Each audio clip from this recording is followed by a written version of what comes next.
And today's agenda will be divided into 4 parts. We'll first go the theory and practice. So this is our more general tips and not only based on this AI4Cities bid, but also in basically useful in any public bidding situation. Then we will go through the Ai4Cities application step by step, and then we'll have some little bit more general hints and tips on how to make a best offer possible. And in the end, we'll have open questions. More about the open questions. I will not be able to answer open questions. For example, if you ask something about the contract or details of the procurement in this procurement in specific, those questions need to be directed to the official Ai4Cities email address and the official question procedure. But if you want to ask more general questions about hints and tips how to approach these kinds of bidding situations, those more general questions about bidding and public procurement, those I will be able to answer for you. But no matter what, ask away. If I feel like I cannot or it's not my position to answer something, then I will just say that it is. And you can use the chat to ask those questions, and we'll also have a couple of small workshop questions for you where you can use the chat function. But let's talk about the theory. Whenever you're looking at any bid, any bidding situation, I think the most important thing for you is to decide if you want to bid at all or not. In most bidding situations, there's always only one winner, and so it's very clear to me, and I think also pretty much anyone, that you should try to avoid making bids just to get it done, making those average bids that will give you second, third, fourth place overall in the bidding competition when there's only one winner. Of course, now in this Ai4Cities context, there will be 20 winners basically on both paths. So this is a little bit different. So keep that in mind. But I always divide the question, if my company wants to bid, into 2 parts. First of all, you need to ask yourself, is the work and the bid in whole interesting to you? That doesn't only mean that, for example, in this Ai4Cities context, that you would like to be involved in this, you are interested in doing research in these subjects, but is the contract and the other terms given in that, are those agreeable to you? Is the timetable agreeable to you? Is the pricing such that it actually benefits your company? This is one side of the coin, but then again, the other side of the decision to bid or not to bid is to have a little bit vision to the future, that can we win? So there is a lot of concrete criteria in these public bids that will help you decide, can you actually win this contract? So there's the exclusion criteria, selection criteria, and compliance criteria in this Ai4Cities case, and you must fulfill those, and they basically have no exceptions.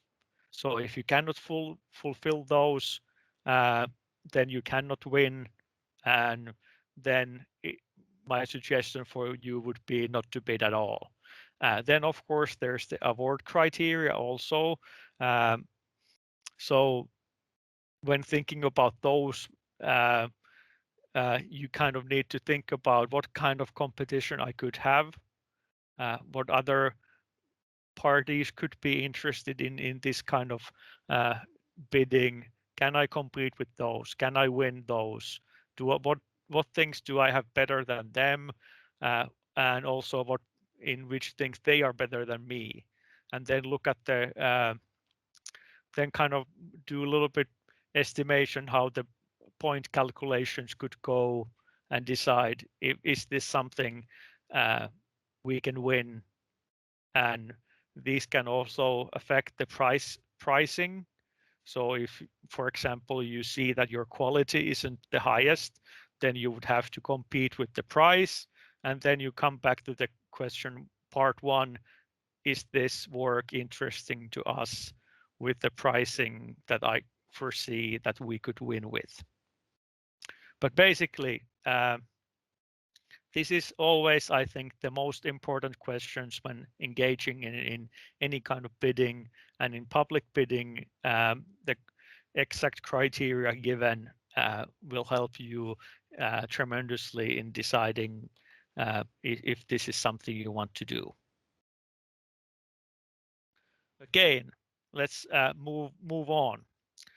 Okay, every time in public bidding, you are asked a lot of these questions, and as you provide this kind of documentation and other things. Always take things literally. Answer the question and only the question exactly. And this is especially important in pass or fail questions. For example, if they ask, do you have conflict of interest in this and this part, or do you fulfill the capacity requirements?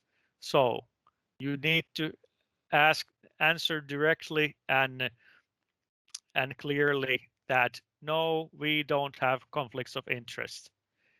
And don't put, under no circumstances, put any demands, reservation, or conditions to these kind of pass or fail criteria. For example, yeah, we don't have conflicts of interest, except in this one case, it might be this and this.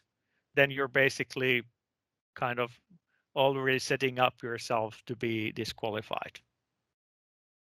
I'm not saying you to be dishonest, but make sure your answers are like clear and precise, and you have answered exactly what they're asking.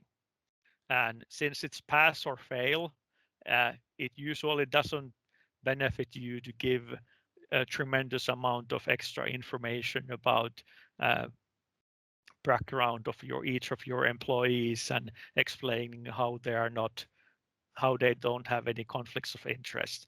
You were asked, do you have? And you're answering, no, we don't have. So again, then in some cases, when, for example, if you might have a conflict of interest, or in other ways you were interested in changing the bid that they have written for you, in that case, you could contact the procurement unit, in this case Forum Virium Helsinki, and the deadline is 10th of February. And in those questions, you can not only ask questions, but you can make suggestions. For example, that we noticed in the contract, it says this and this needs to be provided by this and this date.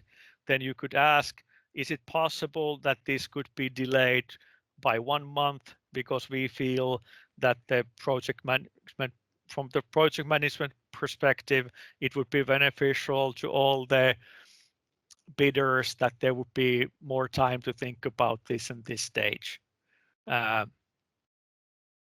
So you can make this kind of suggestions through this question procedure, but you need to include very thorough arguments, and they still might kind of tell you that we're not changing anything.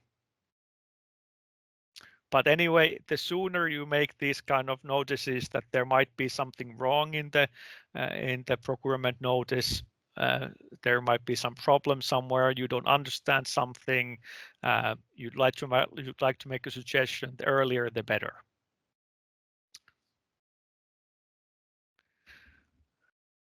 Okay, again, then in all your answers in your own bid, it's very important to argument.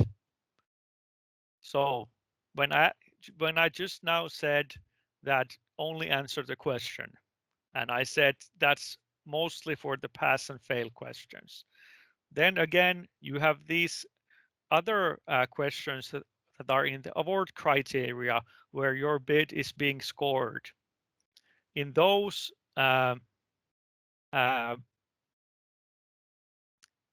parts of the bid, don't just say something.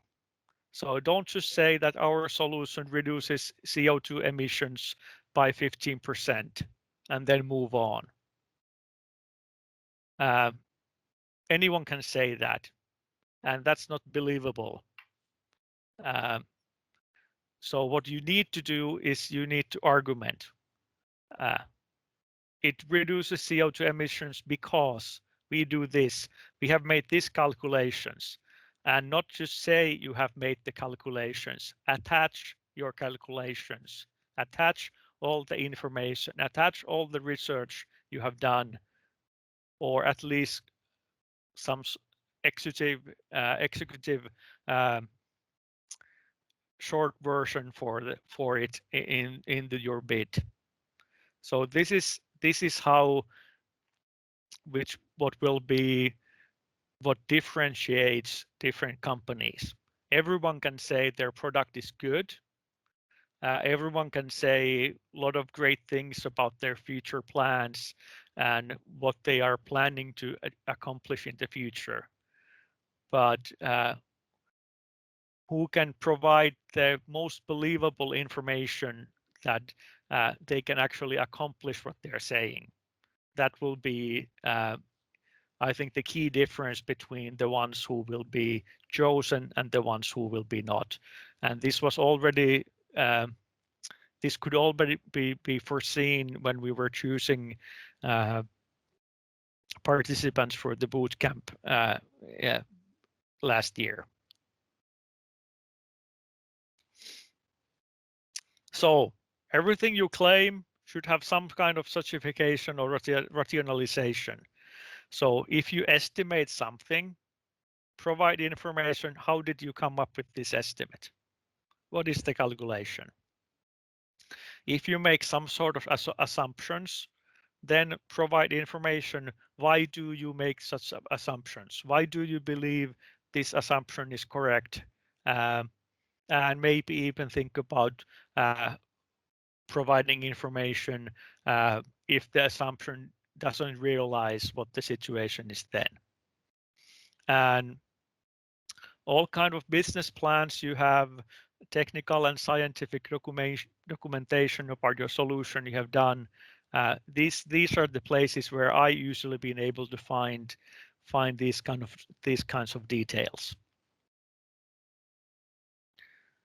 So I could back up my view that my company will be able to provide support for this kind of solution because in our business plan we have a plan to support this and stay in this field or support this product until 2025 to all of our customers, or this version will be supported to this and this date. So this kind of clear information can be used to back up your claims and estimates and assumptions. Okay, so those are the things in more theoretical way, and maybe we will go short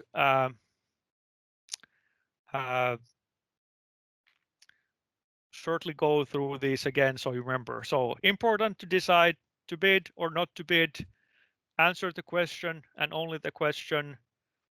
Argument your points. Don't just say or claim something. Try to justify it, how you came up with that. And okay, there was one more. When we talk about that public procurement is fair and equal, it means certain things. You will all be getting same information at the same time. Like in this case, all the selection criteria is announced beforehand, and the selections are made exactly according to that criteria. So there is nothing else or nothing secret, and and everything is like open and fair. But what it does not mean, and can sometimes feel to you that this is not fair, and that doesn't mean public procurement isn't fair. It doesn't mean that terms and the criteria are always favorable to everyone. Of course, any criteria, it favors someone. It's easier to someone to fulfill all the conditions than someone else.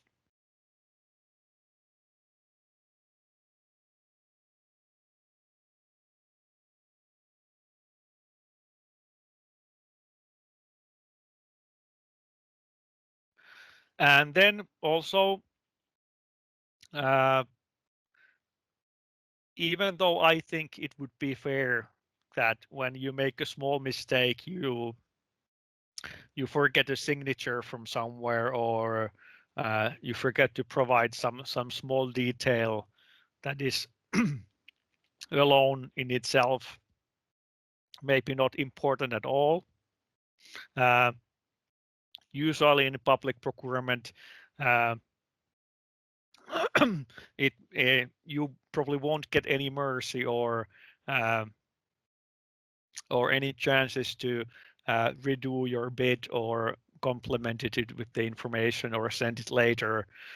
If your papers are filled out wrong, there is a big chance that you will be disqualified. And this means you need to be really, really careful and make sure all the details are correct. And I cannot stress this enough. Basically, every time I see a procurement that has, let's say, 20 applicants or 20 bids, there's always one or two that has something missing.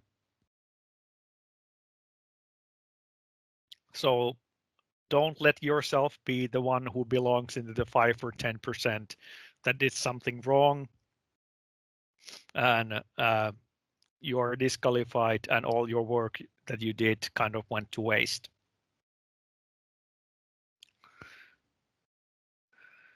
And we'll be coming back to that point later.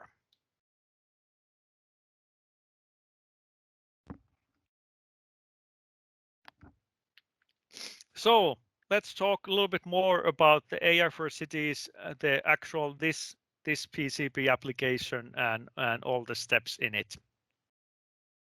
And I will be using as a headline always the document name as it is when you download it from the ai4cities.eu website.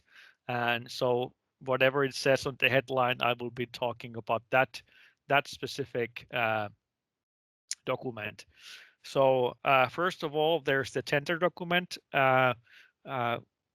Ai4Cities request for tender. It basically has all the crucial information you need to know, and you should basically read it all and all the details.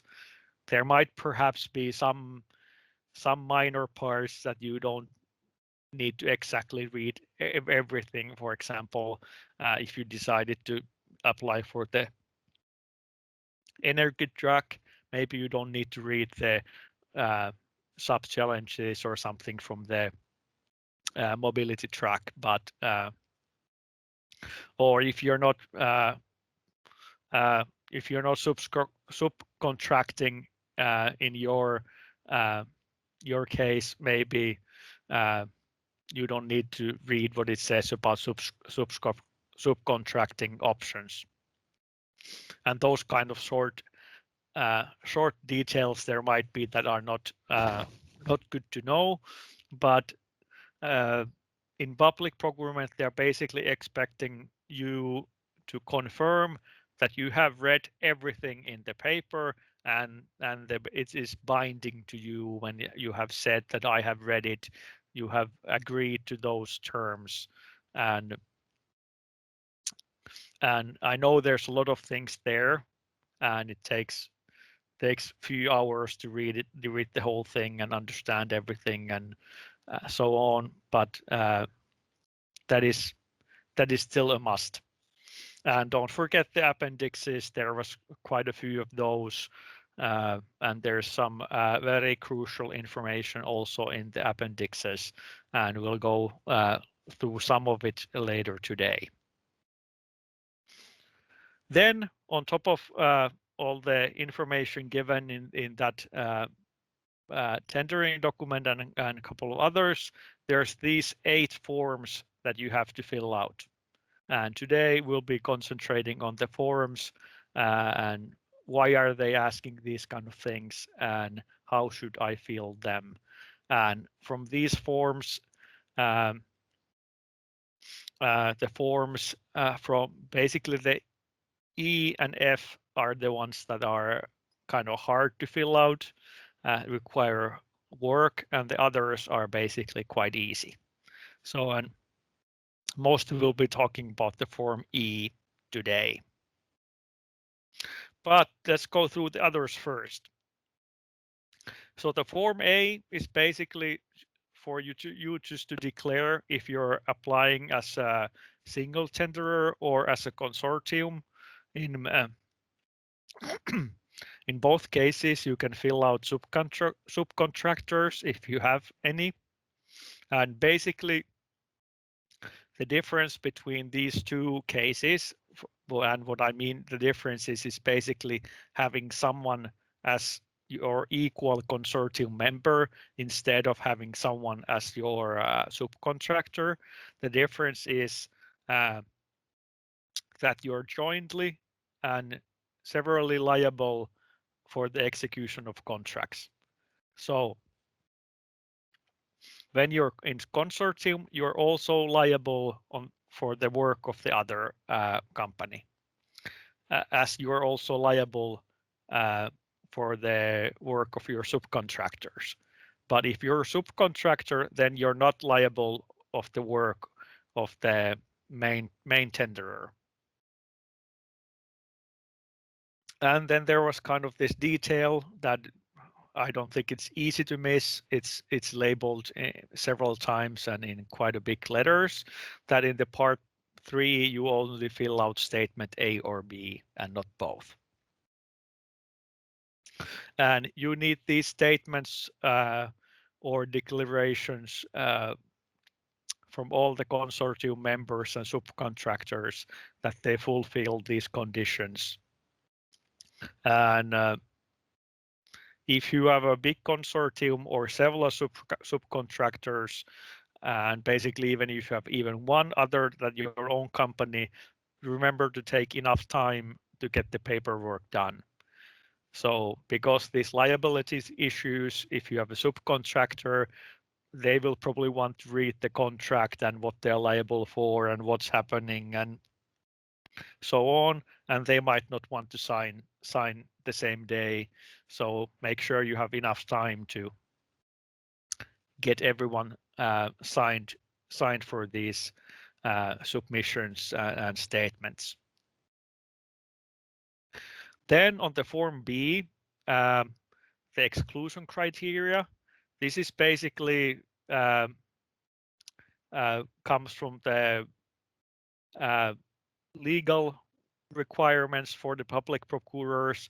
They are required by law to make sure that the service provider they're hiring, that they all they pay taxes, social security, and so on. There's a long list of things starting from child labor and these tax things that you have fulfilled these legal obligations and are running a fair and legal company. So, and if you're chosen, then you might be required to prove some of these things with different kind of statements.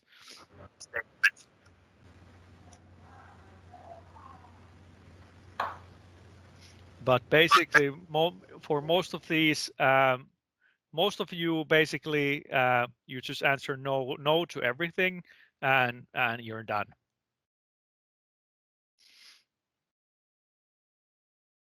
Then the Form C, the selection criteria. This is very similar than the B, but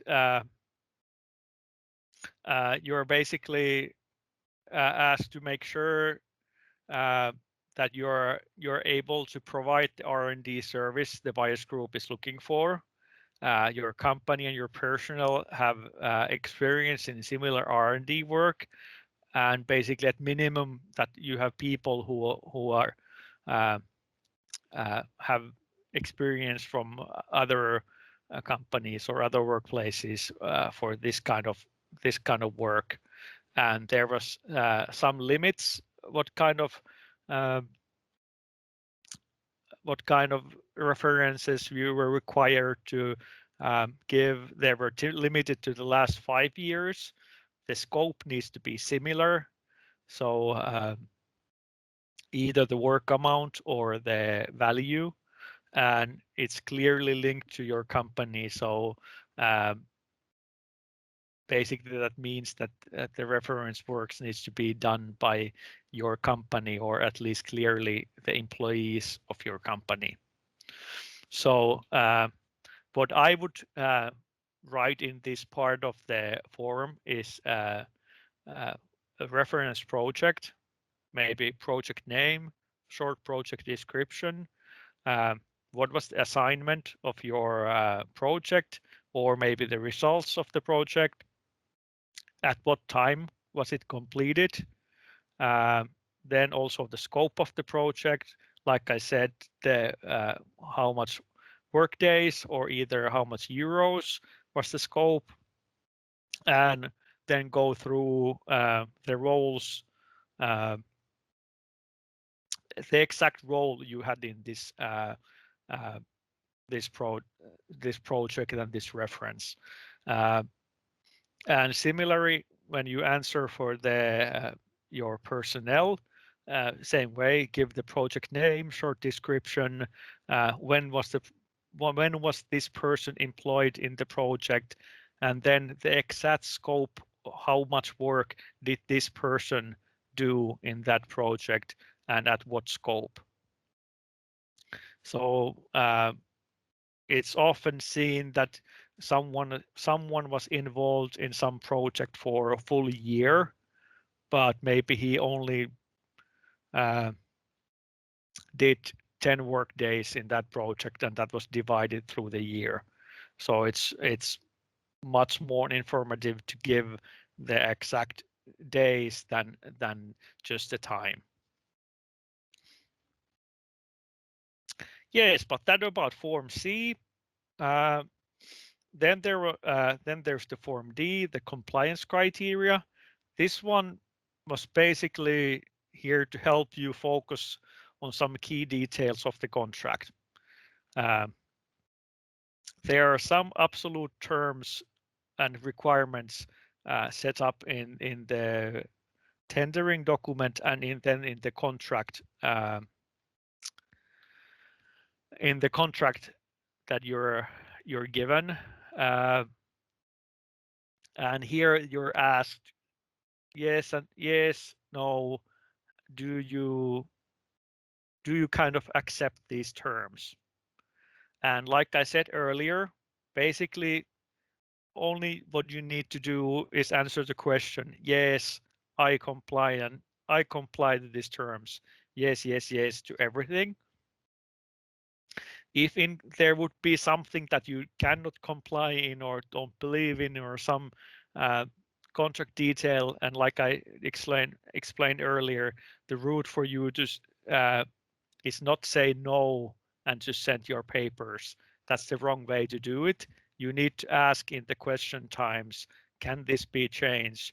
Can this be altered?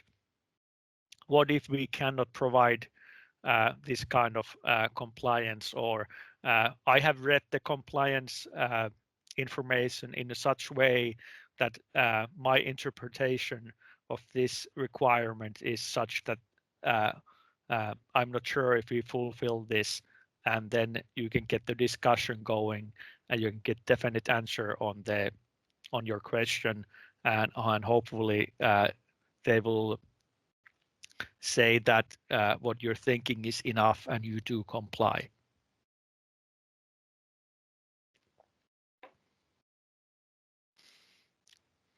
Okay, then I will jump a little bit to a little bit forward in the forms. The form H, there's an executive summary for you to fulfill. This is the same executive summary as in form E that we will go through next. And just a couple of small notices that the use of infographics or pictures is encouraged. I really like they put this into this procurement notice, because those pictures and infographics give much more believable. It's much easier to believe the information when it's provided in that kind of form. It shows much more mature understanding, a much more mature stage when you already done that, makes it reading your proposal, your bid easier. So you do that if you at least if you have any kind of infographics or pictures already ready, use those and not try to explain everything as a text.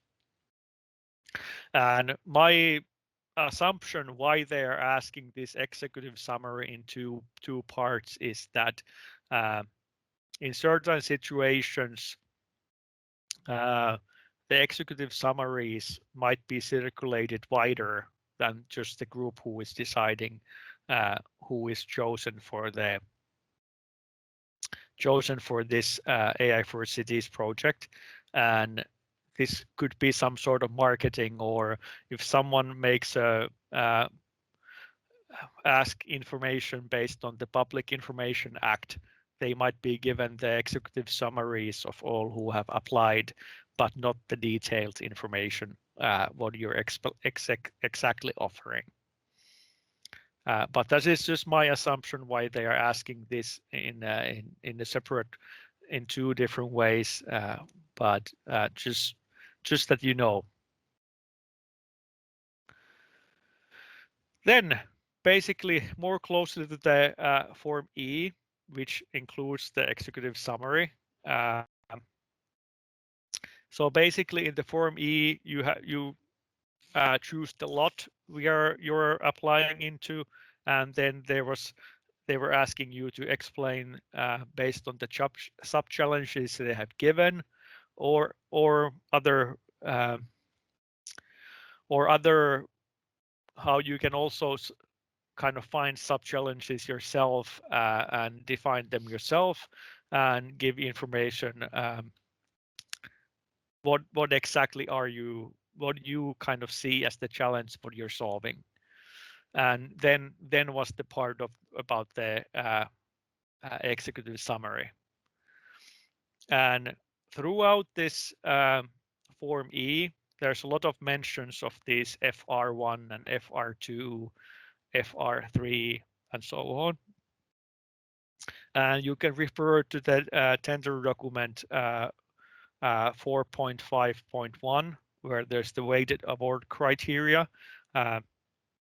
There's the explanation what these FR1 and so on, what do they mean.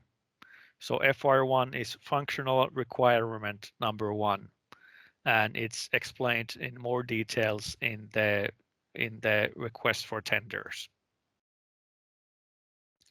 And I think it's really nice that they have put those into the bidding documents, that they, so basically it helps you kind of show in which part of the technical offer you need to answer to which questions. So when you're writing the executive summary and you have written it and it's done, then you can go back to see and read it the other way around. Go check what is the question functional requirement 1, and does my executive summary answer that question? What is the FR2? Does my executive summary answer that question? And you can also check all these parts the other way around and not just write a project plan and be happy about it. It might be a great project plan, but it might not answer one of the project plan questions defined in the 4.5.1 weighted award criteria part. So executive summary, project plan, then there's the functional requirements questions that also need to answer those functional requirements, non-functional requirement questions, commercial feasibility questions, and then there's also declaration of pre-existing rights. And if you read through the contract proposal, it shows certain terms for the R&D work you do with this money. You are giving away certain rights for the work you have done doing the Ai4Cities project. So in this part of the declaration of pre-existing rights, you can exclude work that you already done. So rights to work you have already done before won't be handled in the same way as rights to work you're doing in this Ai4Cities project. So especially if you have a solution that is based on some work you have previously done, or you have a solution where you have already done a lot of development before, make sure to think carefully through if you want to declare pre-existing rights already. It's kind of hidden in this Form E, and I think it's easy to miss what it exactly means. But read the part in the contract proposal, what it says about rights, how they are distributed during the Ai4Cities project, and then you can see the difference between the pre-existing rights and the rights that are created, the intellectual property rights that are created during this project.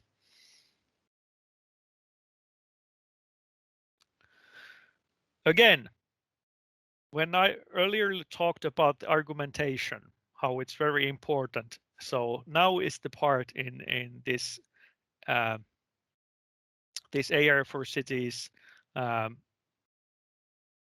bidding process where the argumentation needs to be done.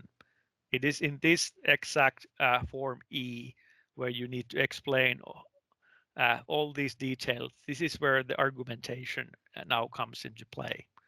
In the earlier parts, in the A and B and C, where there was pass or fail, do you comply? There, you just need to answer the question and you're done. Don't spend too much time there.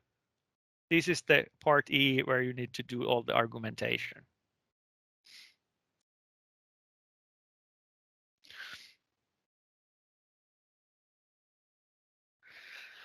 There were some important sentences in the technical offer that I wanted to notice that you would notice. It explicitly says these I think the 5 or 6 sentences that are I think quite important. So you're not expected to have all these features in place when you're submitting your tender. Don't forget the idea is for you to do R&D. So don't read it to read the all the requirements that, oh no, we don't have this ready. You don't need to have it ready. When they ask you how does it reduce CO2 emissions, you need to have a plan how you will be doing R&D to achieve those goals, and not to have the solution ready. Maybe I cannot explain this very well, but I hope you understand. Also, in the Form E, there's on some of the requirements, there are two classifications of requirements. There are must-haves, and there are also nice-to-haves.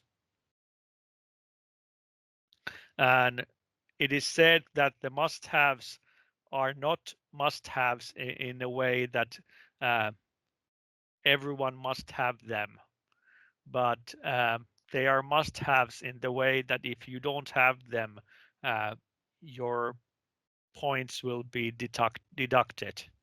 So they are kind of basically more important, the ones that the nice-to-haves, that will basically just give you bonus points.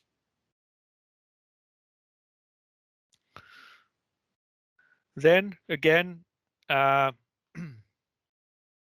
explanations you give here will be appraised by the technical evaluation committee, and it will be a panel of experts.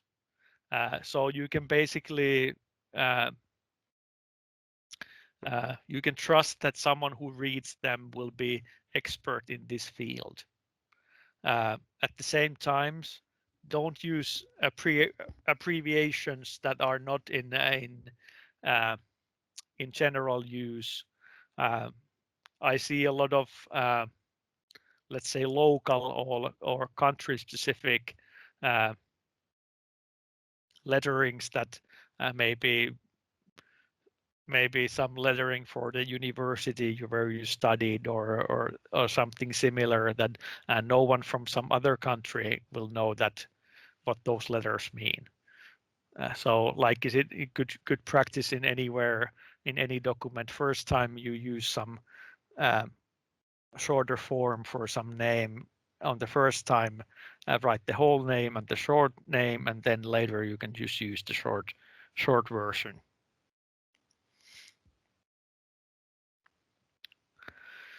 So again, the technical notice is not a pass-fail, and like I already explained, the pass must-haves are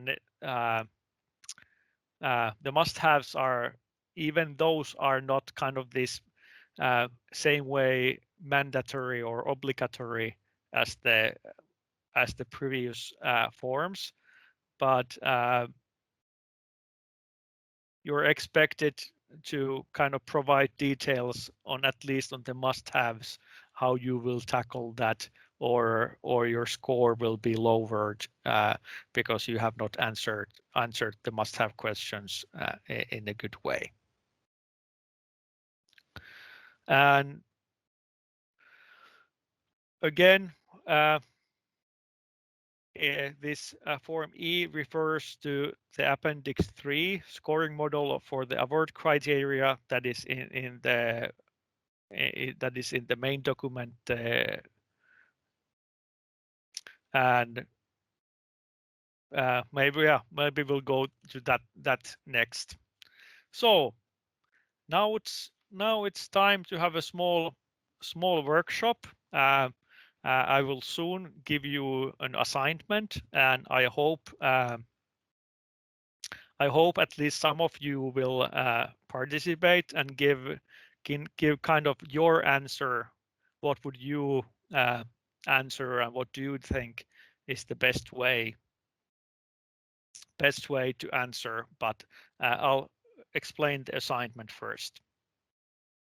So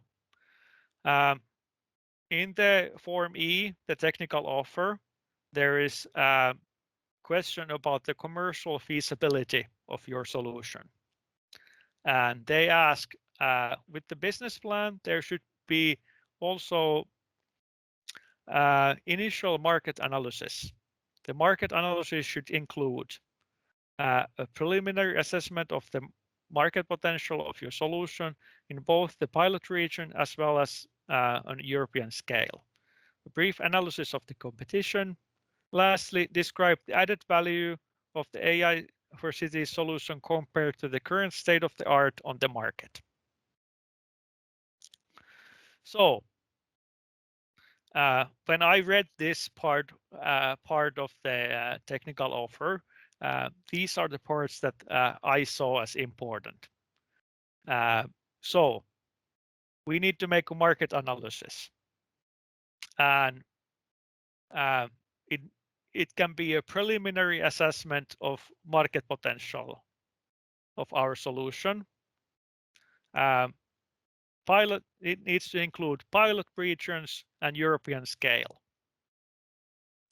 Then we need to make brief analysis on the competition and what is the added value compared to the current state of the art on the market.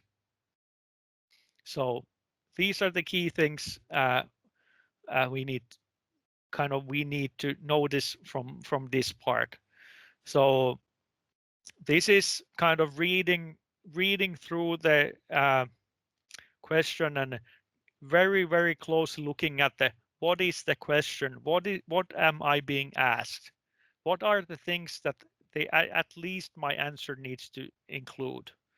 So when I said answer the question, this is what I mean in this case. These are the questions. Those are the key points in the question that I need to answer, and those I need to answer directly. Okay, some problems with my presentation. Let's see, what is it complaining about?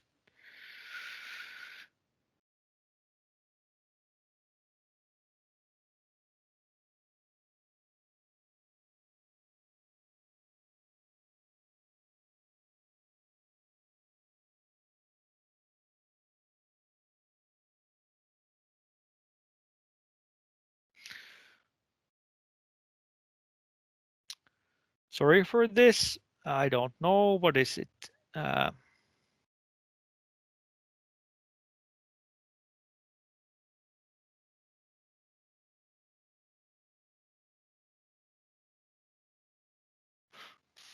Maybe just show it as it is now.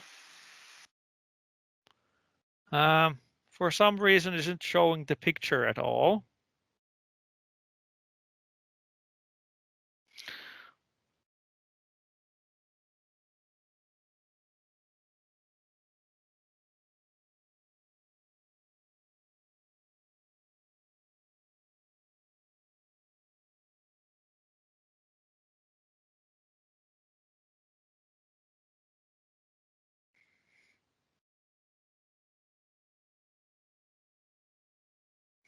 Okay, here it is.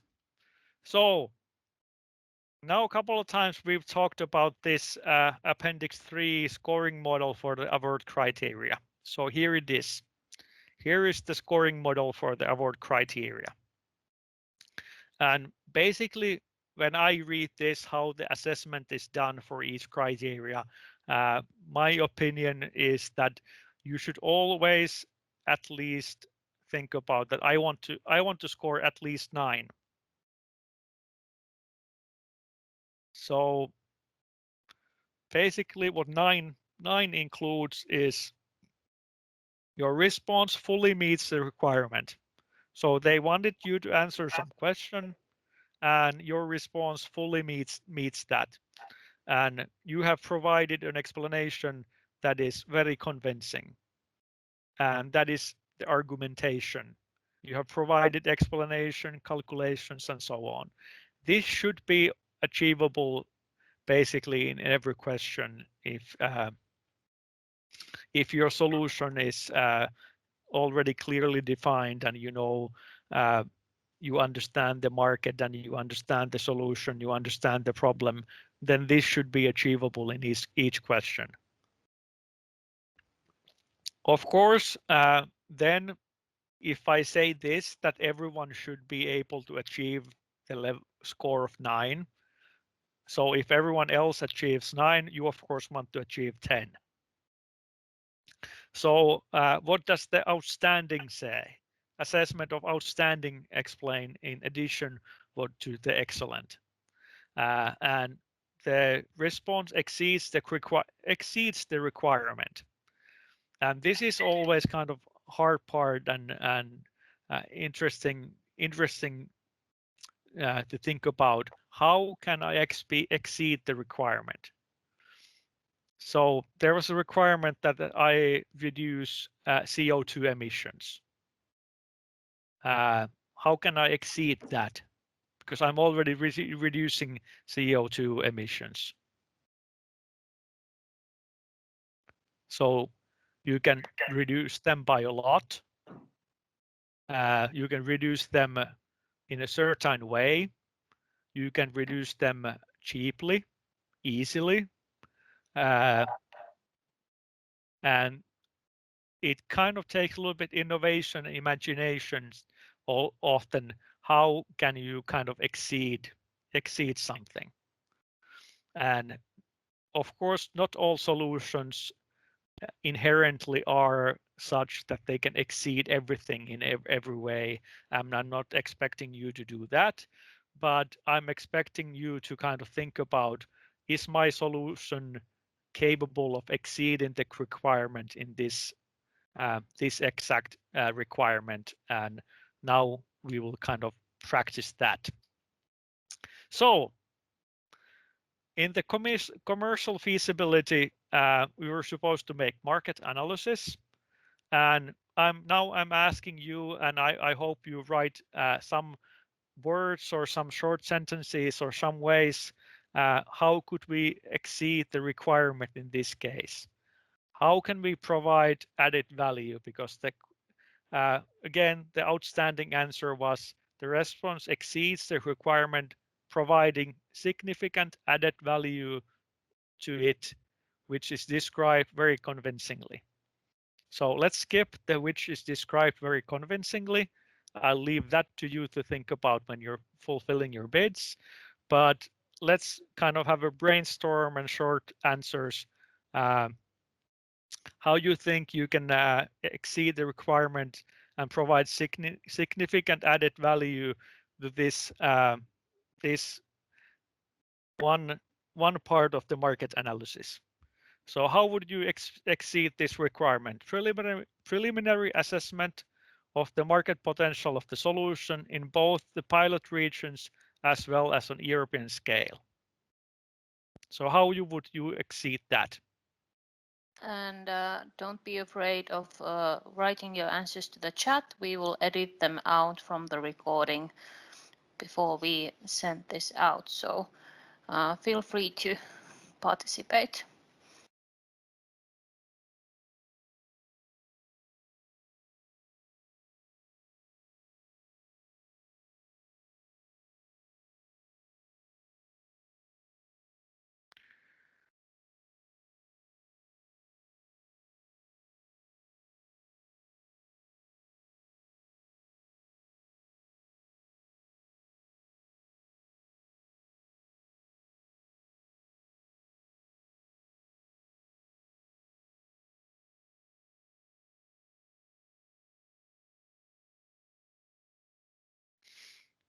Okay, Walter is opening the opening the discussions with. You can claim there is an upcoming regulation in those countries that will enforce strongly suggest the adoption of the solution. So excellent. You have future knowledge. You have vision what is going to happen in the future, and not just have the current situation in hand, but you can also predict from your experience as a professional what will have happen and what could happen in the future. Excellent answer.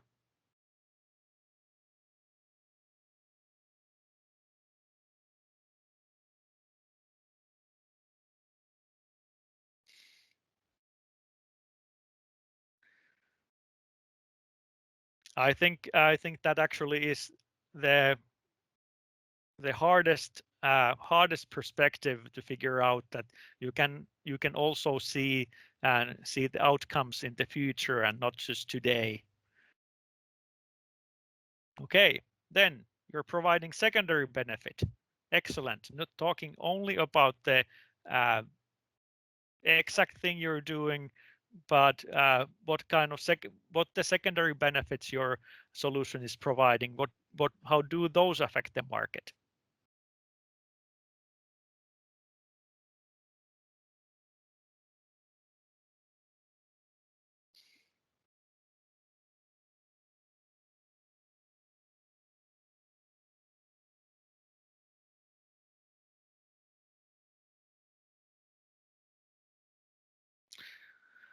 Okay, there's a question about the information. Is the Inform E, if that is confidential? That is a question that I think Kaisa can answer in the from the background, since that is not fully in my control. But I'll give an answer even when, and I hope Kaisa will confirm this. But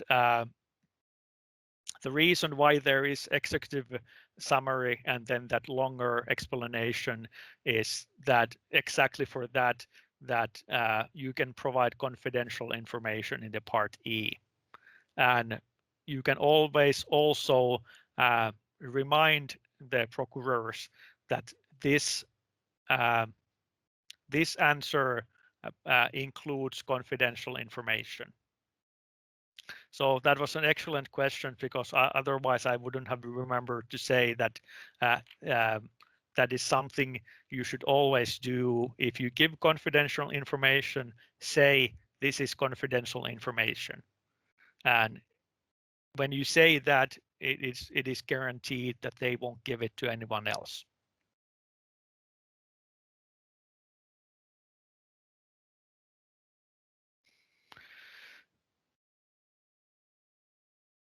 So there's a couple of more good answers. There is similar experiences from other regions. So that is excellent background knowledge. It's much more than just market research. If you have if you have exact information or detail from some other area. I don't Sorry, I don't understand the exact answer about the agnostic solution infrastructure to adapt. Yeah, well, I think I do. Yes. Also in the markets, market analysis, you could already in there, but I think if your solution is able to adapt in the different kind of situation, well, of course, you could take that into account in the market analysis. Yeah, excellent, good. Yeah, and even better now, when the more I think about that answer, the better it feels. That definitely in your market analysis, you could take into account that how much your solution needs adaptation between different cities.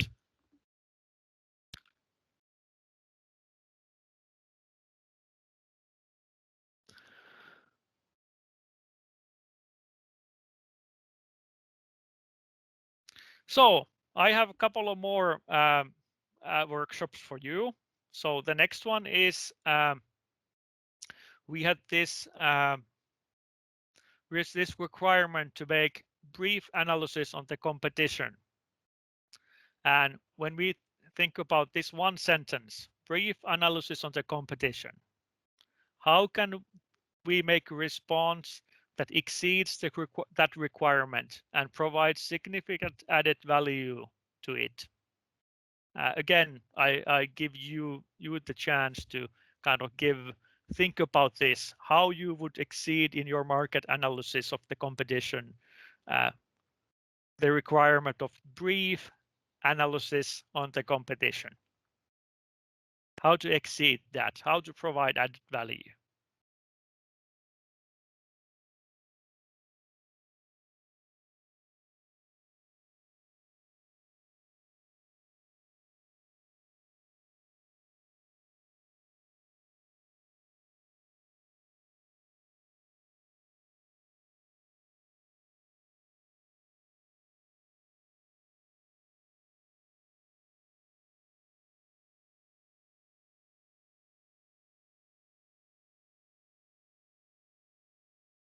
So you can provide references to big players and standardized solutions in the field, as well as smaller products, and highlight for each of them the benefits and advantages that your solutions will provide.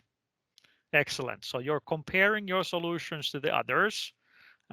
You have big players and standardized solutions, and you also have smaller products, and you're fitting your so you're providing a uh, wide field of competition. So when it said brief analysis, that comes also that you're making a wider analysis.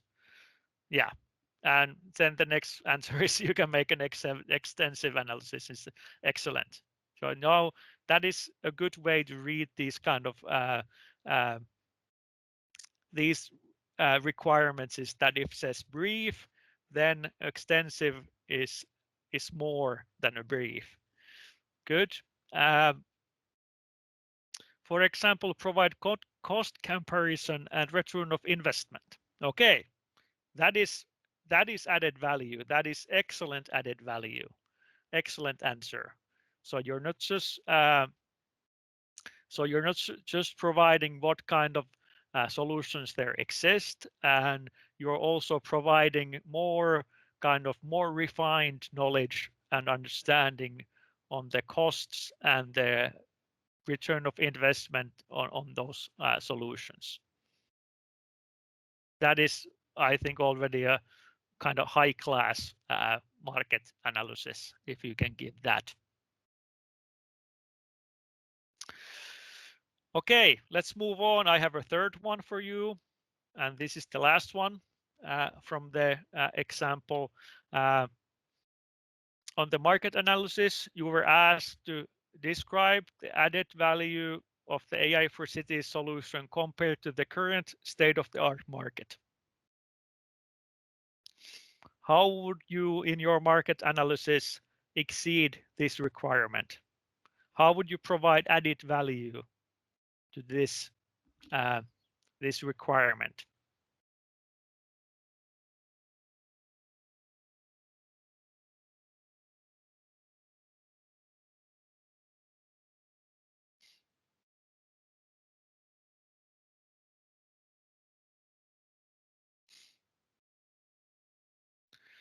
Okay, there's answer for the previous one, I think.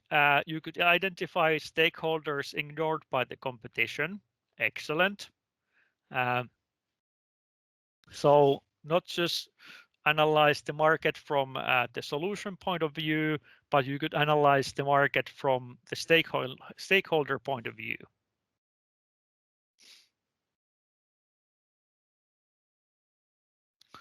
Okay. You can claim it's based on open source technologies. So here you would say your solution brings added value since it's an open source solution, which can then be implemented more in maybe in some other fields, some other solutions, some other problems. That would be some added value that is not kind of obvious. So I think that that fulfills the idea of it exceeds this requirement in some way.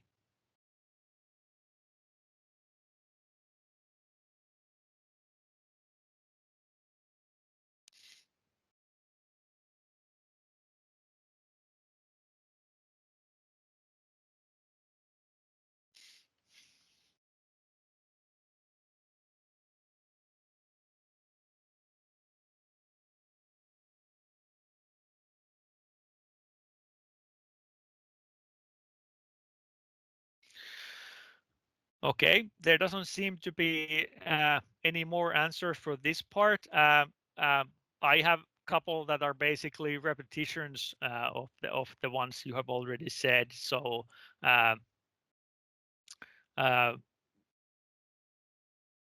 if you have kind of profound knowledge of the current market, so you don't just compare it to the state-of-the-art market, but you have kind of really deep knowledge of the market, and that could translate it to the things like you said of understanding the return of investment and so on of the solutions in the market.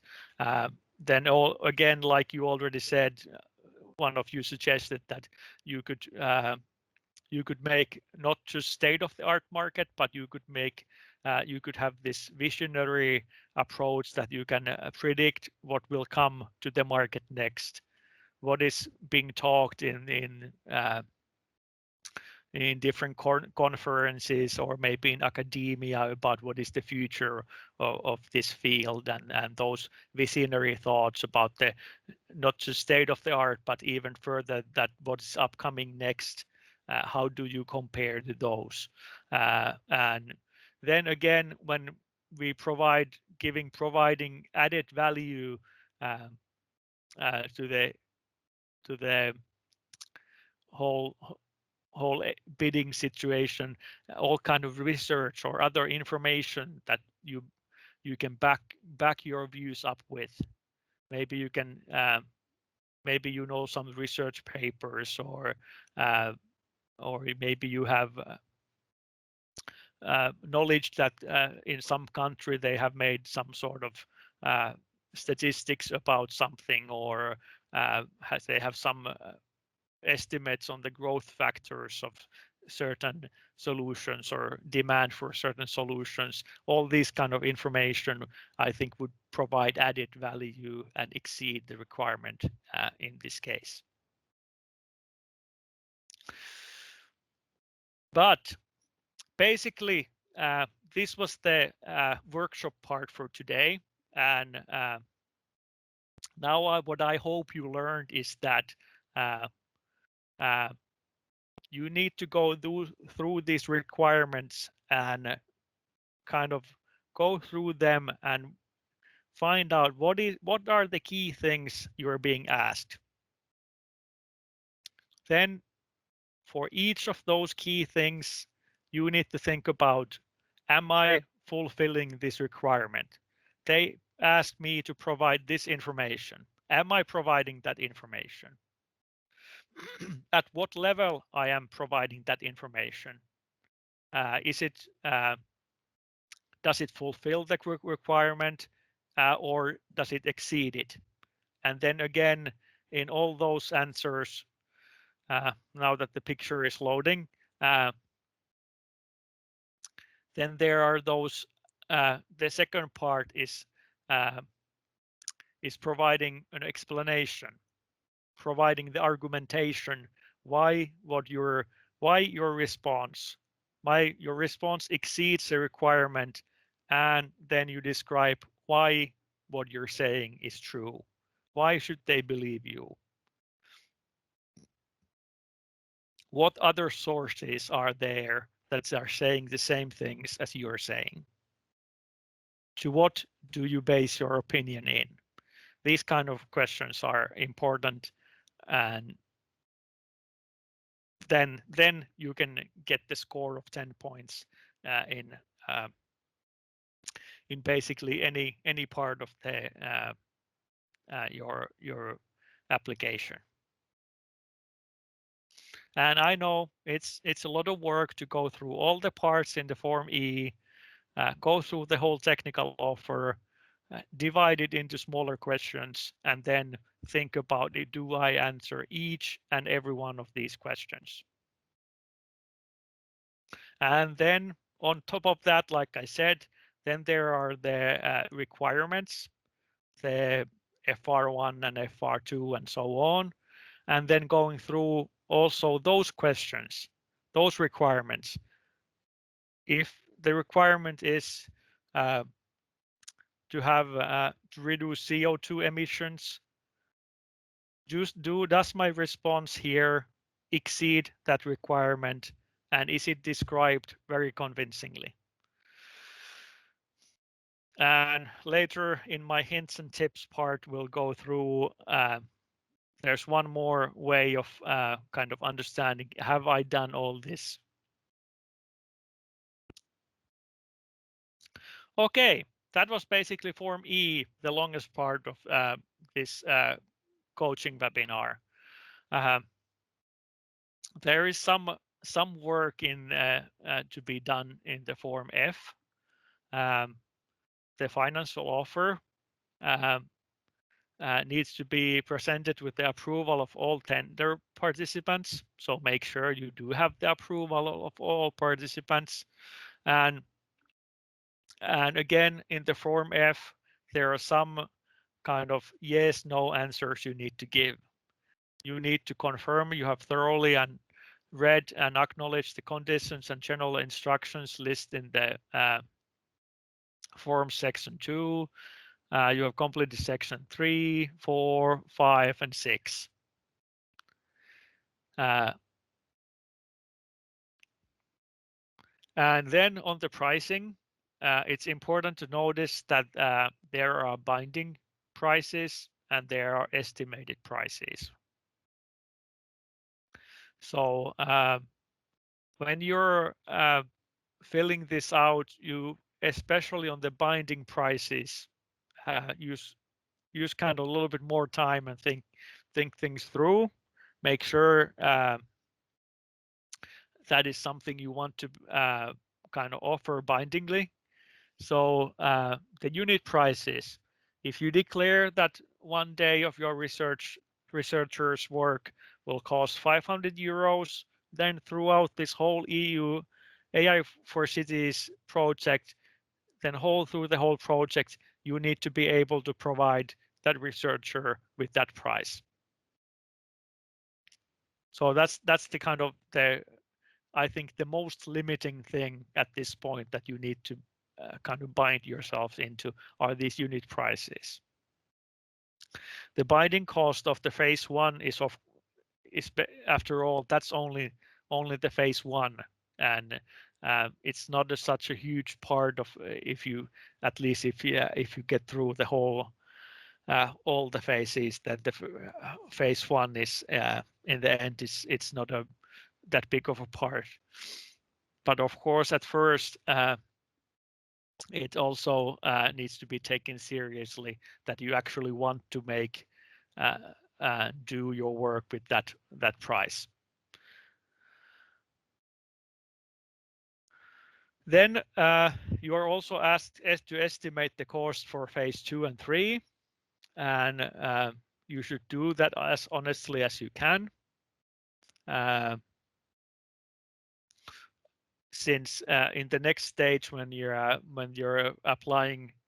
hopefully applying for the phase 2, if you start saying something completely different than you have done before, it might not appear so trustworthy as someone who has been able to foresee realistically what the future will look like and what they can offer in the next stage.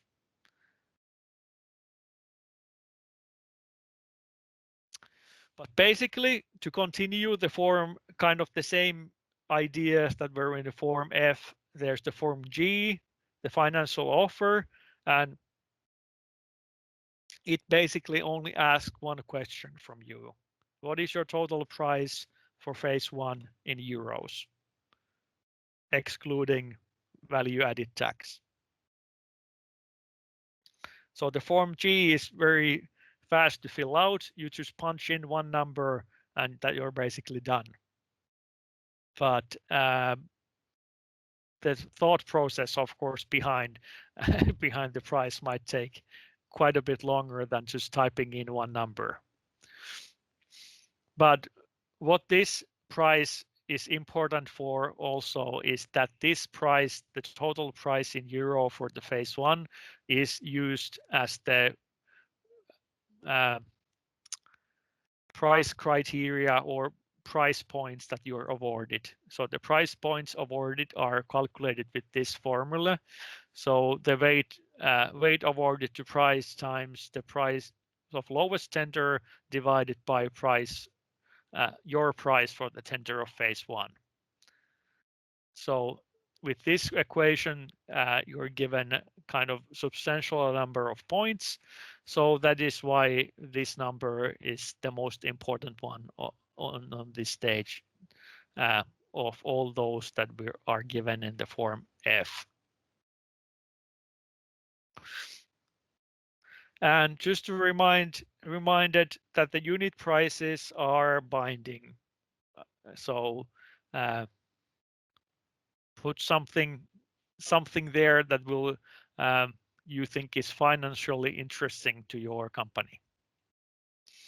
And those cannot be changed between the phases, even though the phase 2 or phase 3 price, those can be changed. Okay, then let's start heading back towards more general things.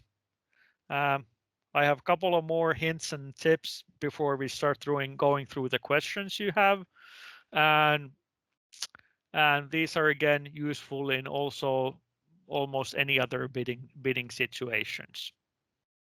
So especially if you're used to working with the private sector, usually in private sector, the companies, they ask you to bid on something very interesting. They say, we are interested in your product or your service, and make us a bid. And they don't tell you anything about how they will evaluate it and what competition they have and what is the criteria and what they want. So use the criteria you're given to your benefit. So you're told exactly what they're looking for. You know everything that they want. There should be no questions at all in your mind. What does the customer want? Because everything is explained.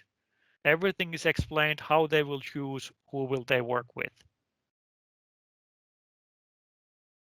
So basically, you just answer all the questions and take into account the scoring model. We already talked a lot about what is outstanding, and it cannot be mentioned too many times. It's something that exceeds the requirement. It has significant added value and is described very convincingly. 10 points.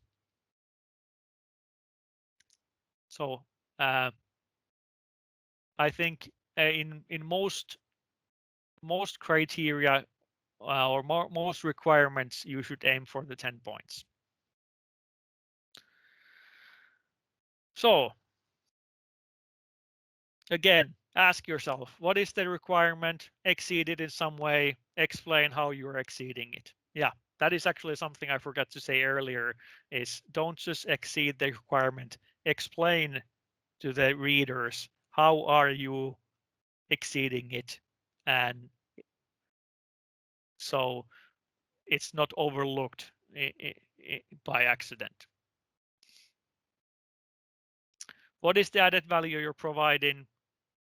And because it said significant added value, explain in why, in your opinion, you are providing significant added value. And and if you want your description to be very convincing, reason with the reader, argument, use data, give as much concrete data and calculations as possible. So use the given criteria to your benefit. Then don't work alone. Get help. Get someone who is really into small details, someone who likes to point out each other people's mistakes, and someone who always corrects your spelling. These are good examples of the kind of people I'm talking about. Meticulous, pedantic. Make a person like that evaluate your bid. Show them what the criteria is, show them what the scoring model is, and ask them to evaluate what your bid is missing. And they will give you some things to correct and maybe fulfill, and say you're not answering that question, you're not very convincing in this part, and you could exceed the requirements more here. And then you correct those, and then you give it to them again, and you repeat it a couple of times. And that is kind of the dream model of getting a perfect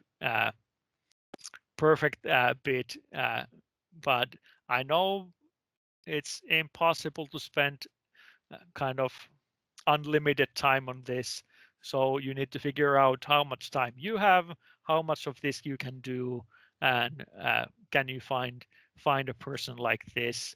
I'm just saying this because at some point you won't notice anymore. Your ideas will dry up, and you cannot come up with anything new, and you start all your answers start to become too familiar to you, and it's best to get another point of view at that stage. And then reserve enough time. Writing a good bid takes time, it takes diligence. You shouldn't make bad bids at all. You would rather not do it at all and do something totally else. Don't do 5 bad bids, do rather do 1 excellent one. And that is also something to remember. Don't leave returning your bid to the final minute. So reserve enough time early enough, not the last day. I have it later. I don't remember exactly what the time was. It needs to be return all the bids, but don't do it 5 minutes before. I have heard it so many times that I had computer trouble, my internet had problems, so on. The web page didn't work, something. There, like I earlier said, there is no mercy.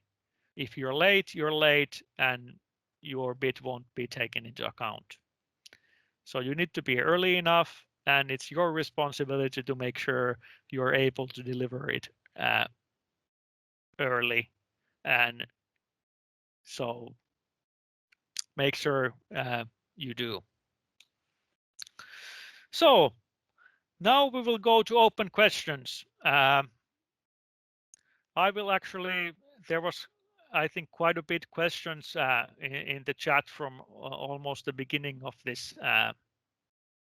meeting, and I will start from the beginning and answer all the questions I will see.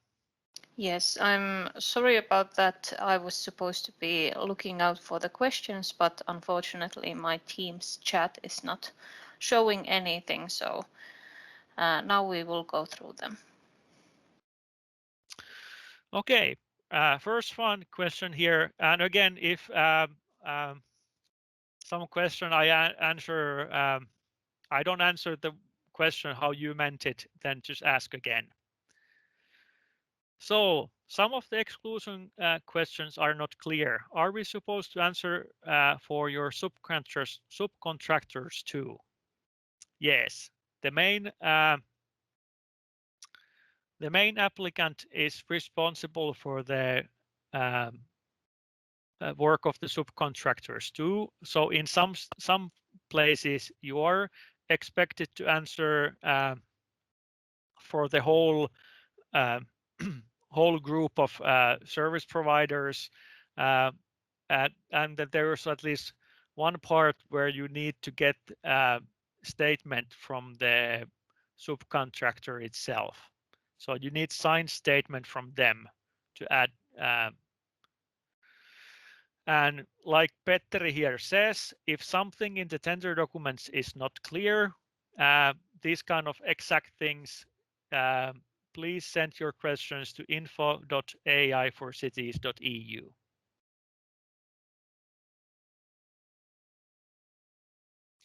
Okay, who will have IPR on the product created during the project? And Kaisa has already answered. IPRs will belong to the company, but the buyers group will have right to use solution royalty-free for a certain time. And this comes back to also one of my points of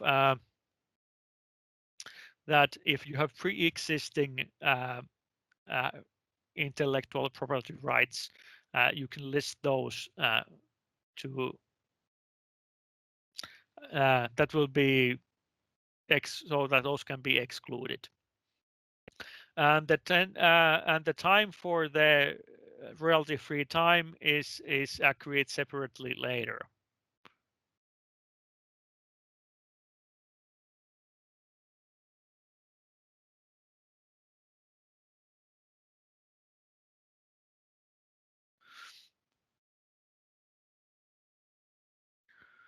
Okay, then there's the part where we were asking about the workshop questions I had.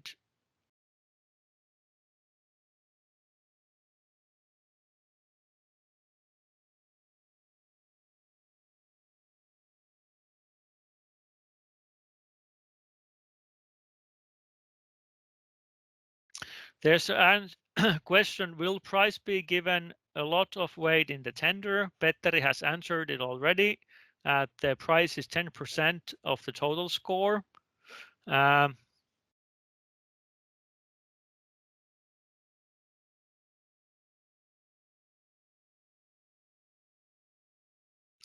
uh, then there's a question, in Form C, it says that the requirements are assessed as pass-fail, but some of the requirements are vague. For instance, provide a number of short CVs. How many CVs are considered sufficient? Um, I understand totally that that is vague, and some things are always are, and I don't think that can be defined as a number. Um, if you have a CV from a specialist, one specialist who is the best in the world, I think that is sufficient. And if you have 10 people who are basically studied that in the university and now are beginning work in your company developing that product from that field, then I also feel the 10 people from that kind of background are sufficient. But it's impossible to say as one number what is considered sufficient. So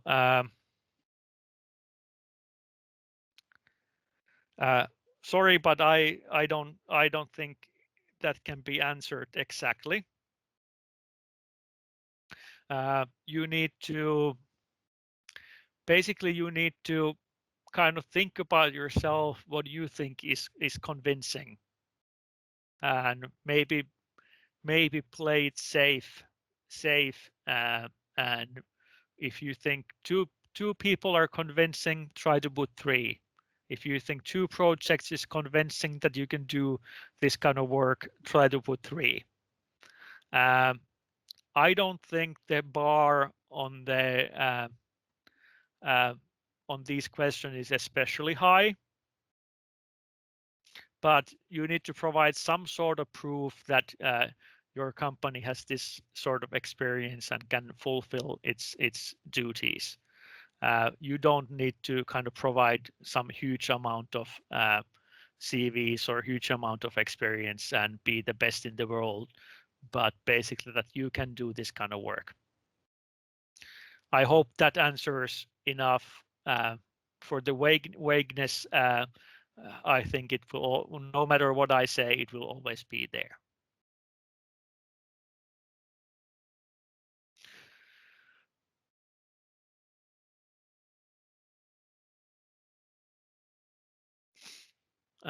Say that a solution addresses one of the addressable problems. The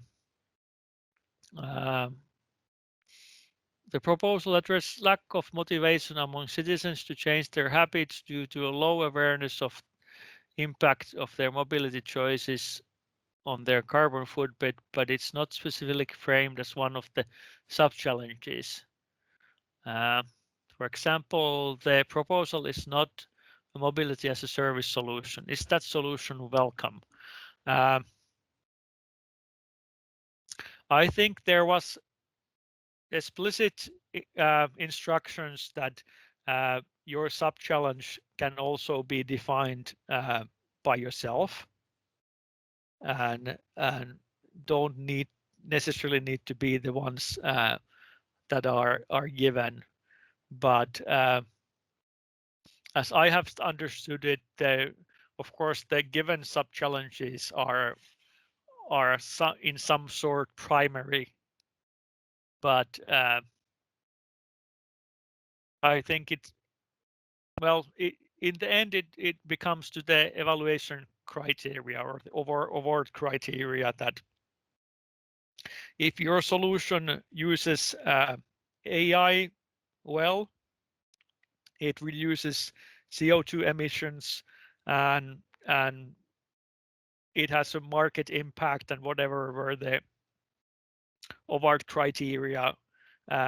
If you can fulfill those, then you will be chosen no matter what subcategory you're in.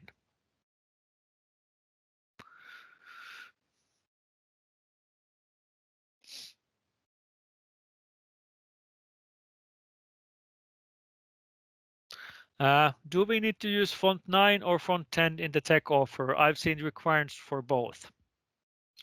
Should the solutions developed be white label or open source? Okay, I'll answer the first one first.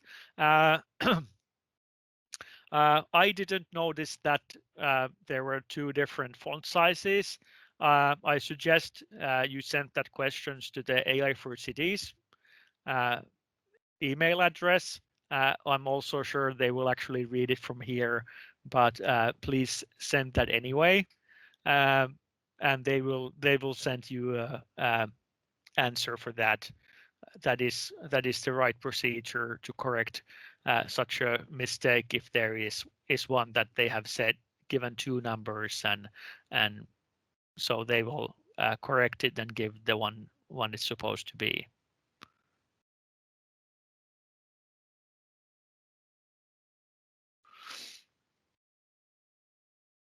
Okay, and Petteri has basically already answered. Yeah. Should the solutions developed be white label or open source? Is it acceptable if solution works only with another technology from a specific company? I haven't seen any demands for it to be open source. I hope I'm not saying anything contrary to the documents at point. So it can be anything, and for it to work only with another technology from a specific company, I think that definitely is possible. I think we are, for example, we are expecting you to use some AI platform that is already existing. We are not expecting you to start building things from sticks and stones, but from components that exist. If you choose some components that are commercially and that may already exist, and your technology is dependent on that, then that is the case. And I don't see that it being possible that you're not dependent of anything.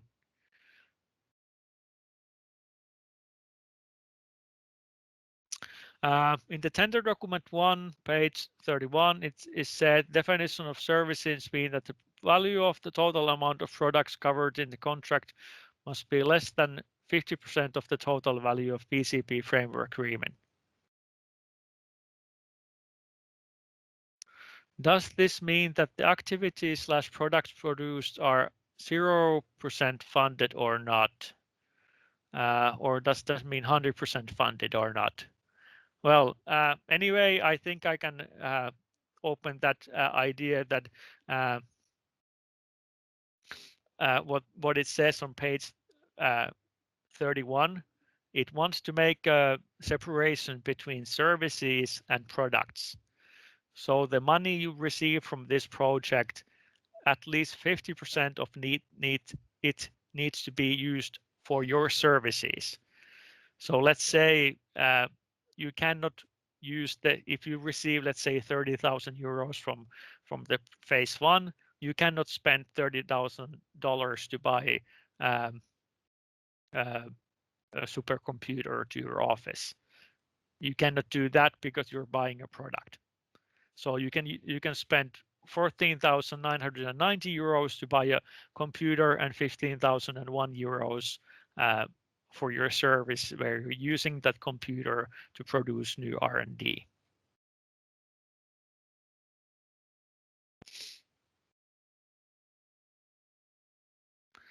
So this means the activities and products, they can be 100% funded. They can also be less if that is your own wish. So if you want to invest your own money on top of the money you're given, I think that is the ideal situation, but it's possible that everything is 100% funded, but there is that separation that only half of it can be used to buy products.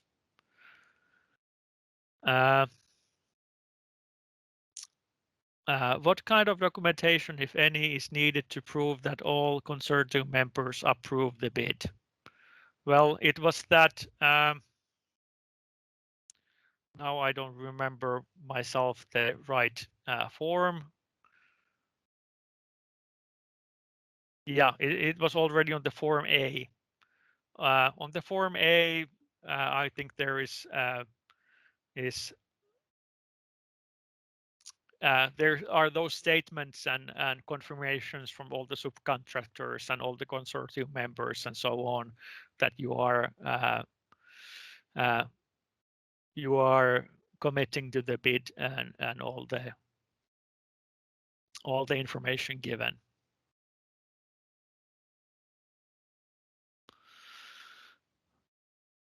IPRs will belong to the company, but the buyers group have a right to use a solution royalty free for a certain time.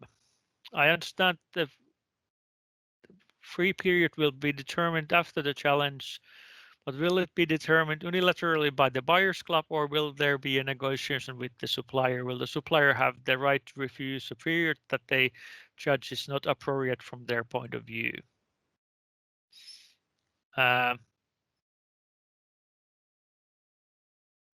Well, I think that question, I cannot answer that question because I won't be part of those negotiations. So I hope the person who was asking this, I don't want to say names on the recording, will send this question to the AI4Cities to answer. Is there some preference among the frameworks to calculate CO2 reduction? I don't think there was any preference given. So you're free to choose a framework that you think is the best, and maybe that can be one of the ways you show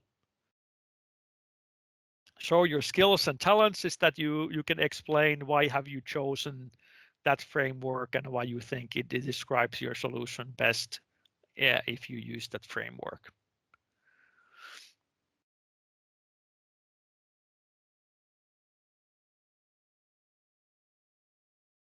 Then there's question about the framework agreement. The supplier shall, upon request by any member of the buyers group and within reasonable time period specific in the said request, grant to third parties not exclusive and not sublicensable licenses to use and commercially or non-commercially exploit the results and other things under fair and reasonable conditions. Yes. I see why are you worried about this part. I cannot basically comment anything on this part except if I was you, I would write to the AI4Cities address an email asking about this this part of the contract proposal, explaining what the problems are in this, and why is it difficult for you to accept these terms. Maybe give an example of what you're worried about, and ask them to in more detailed way explain what this can mean and what it cannot mean.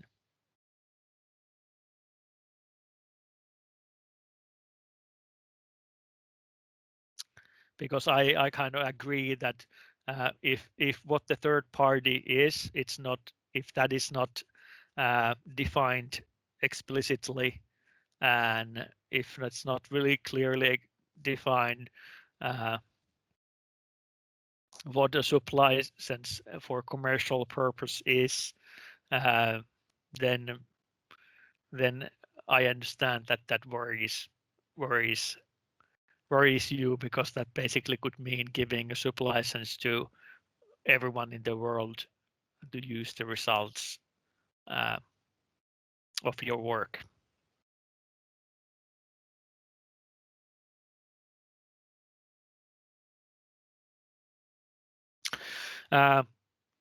Okay, next one.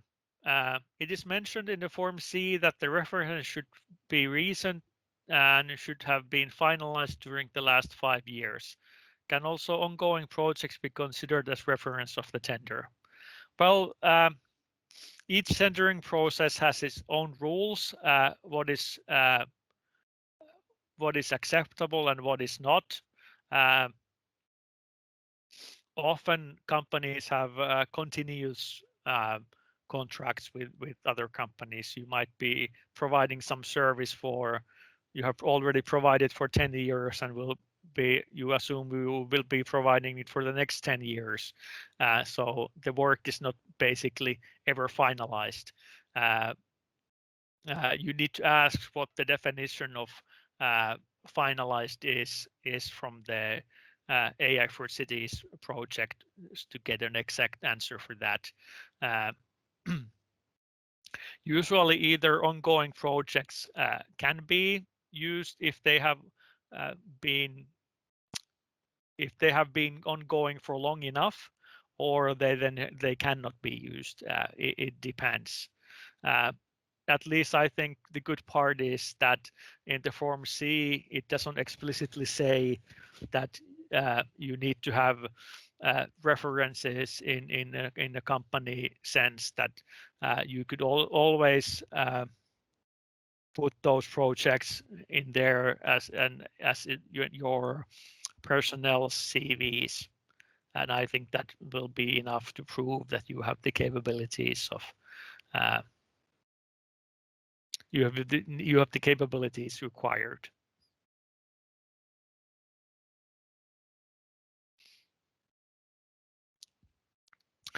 Okay, then there's a question: could you list a series of advantages of having partners during the R&D process? Well, definitely you could. What would be the best part to describe those? Well, I guess that kind of depends on what benefits and advantages you see in your partners. I think there's several parts where you can do better market analysis with having partners. You can do better functional requirements. You can do everything better with partners, I think.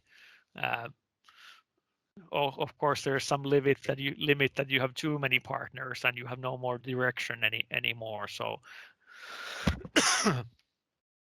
I think it's somewhat it's obvious that there are advantages of having partners, at least for the smallest units and smallest companies.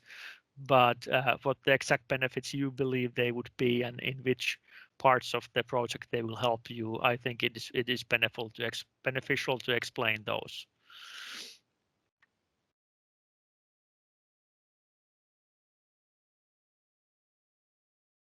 Um, I think Kaisa can comment on the IPR questions, but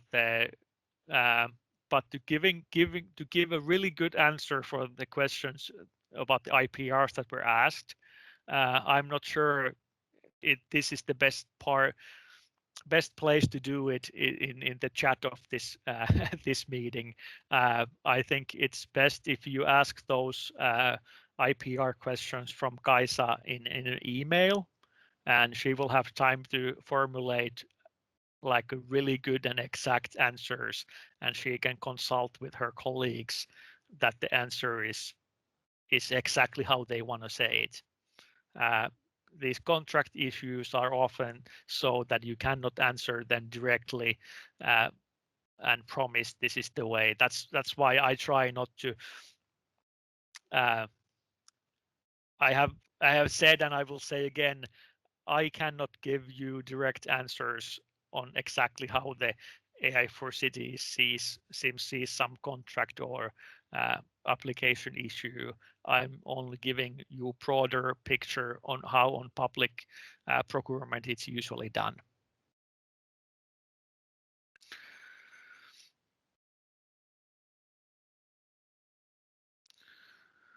Can I explain better?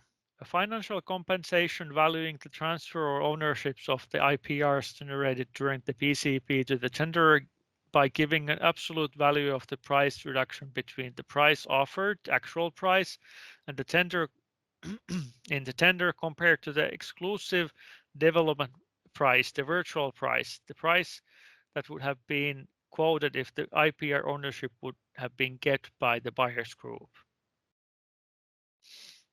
Well, uh, we all understand that the IPRs are interesting. They have value, and they want to understand how valuable are they. That is the reason why they're asking the difference. So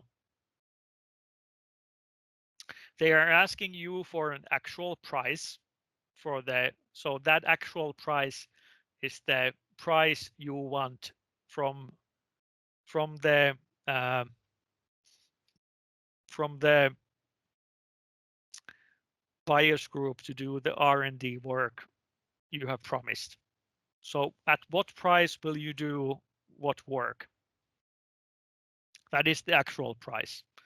And the virtual price is if they asked you that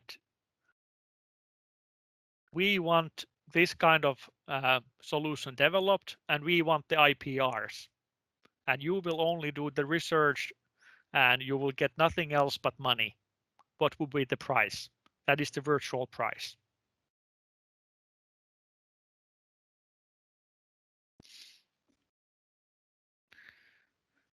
I hope that that answers the that virtual price, actual price question. So basically, the difference is in actual price, and in this actual case, you get to keep the IPRs, and they want to know what would the price be if you would have to give the IPRs away. And like Petteri here says, Kaisa unfortunately had to go, but Petteri is also from Forum Virium Helsinki, and he also works in this project. I'm sure he has noted all these questions, and also I encourage you to send your questions in email in the official channel and in the official procedure to them, and that will give them time to give you official answers and not just throw something to the chat now quickly.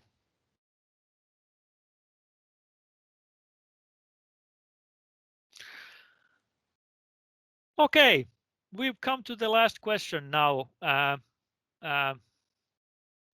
have one more slide for you. I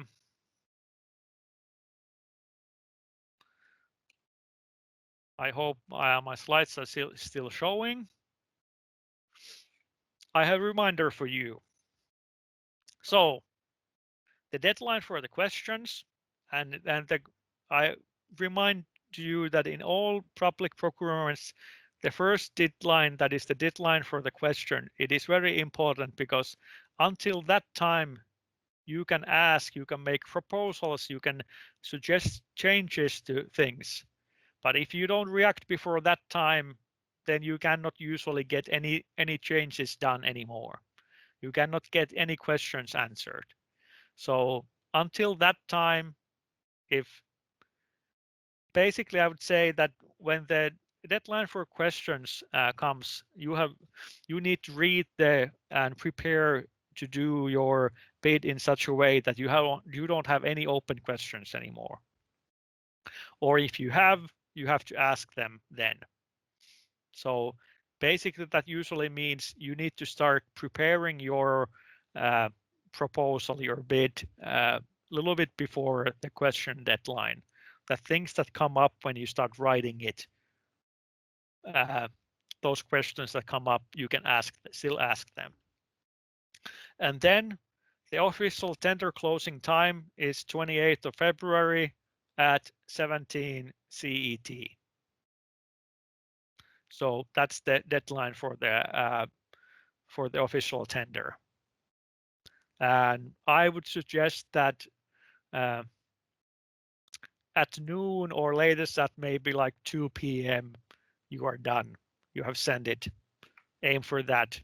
Don't don't count on being able to send it something like after 4 o'clock and then you have less than an hour, and if something goes wrong you're not sure if it went right and so on. Give yourself at least half a day. And the tenders are submitted on the Ai4Cities.eu website.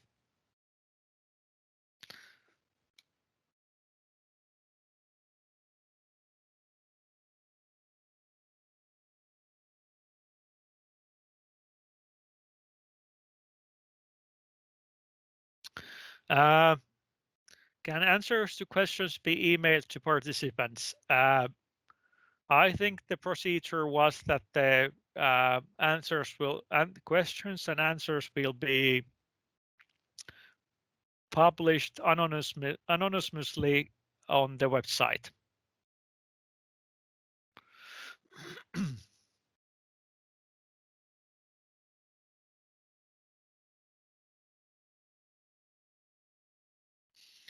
Yes, there's a good answer for yes. Questions and answers will be published along the general procurement documentation and will be openly available on the site. Um, I hope they will send everyone who has signed up for the Ai4Cities newsletter. They will send a notification that now there is a new batch of questions and answers available on the website.